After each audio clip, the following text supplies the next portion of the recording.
Assalamualaikum warahmatullahi wabarakatuh. Hari ini kita akan mereview materi yang sudah kita pelajari, yaitu ability and disability, willingness and unwillingness. Expressing ability and inability, yaitu mengungkapkan kemampuan dan ketidakmampuan dalam bahasa Inggris. Ada 3 kata yang akan kita gunakan dalam mengungkapkan ekspresi kemampuan. Yang pertama adalah can, digunakan untuk masa saat ini atau present. For example, I can swim. Saya bisa berenang. And then the second is could. Dibaca L-nya tidak kelihatan. Could. For example, could digunakan untuk masa lampau atau past. For example, I could swim when I was 5 years old. Saya bisa berenang ketika saya berumur 5 tahun. Pada saat ini sudah tidak bisa lagi. Makanya di sini kita menggunakan lampau.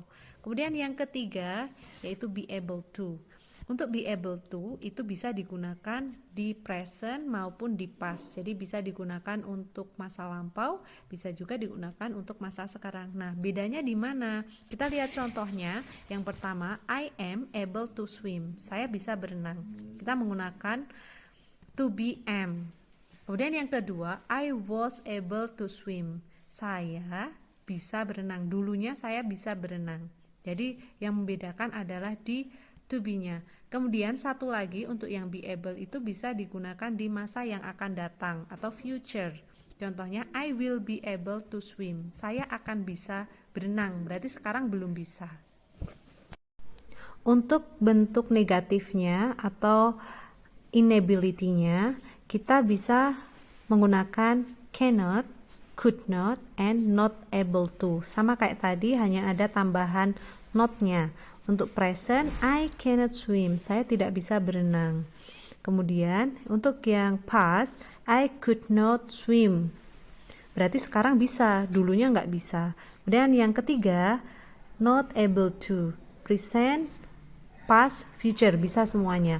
I'm not able to swim. I was not able to swim. I will not able to swim. Artinya sama, ya. Hanya yang membedakan adalah to be-nya. I am, I was, and I will.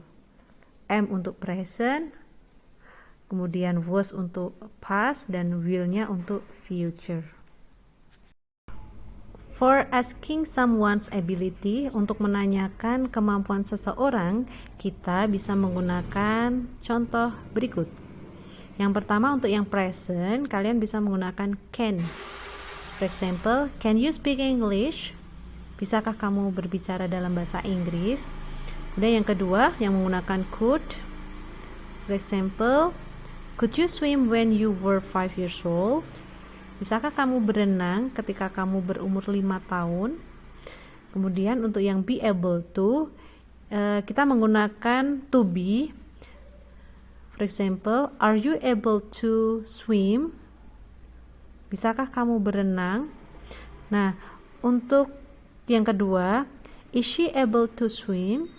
Bisakah dia berenang?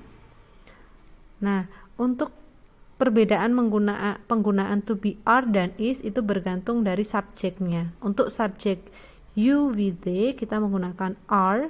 Untuk subjek he, she, it, kita menggunakan is. Are you able to play basketball? Nah, untuk contoh kedua, is she able to sing well?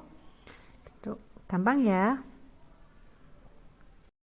Oke, setelah memahami expressing ability and inability, sekarang kita akan belajar tentang expressing willingness and unwillingness, yaitu mengungkapkan kemauan dan ketidakmauan.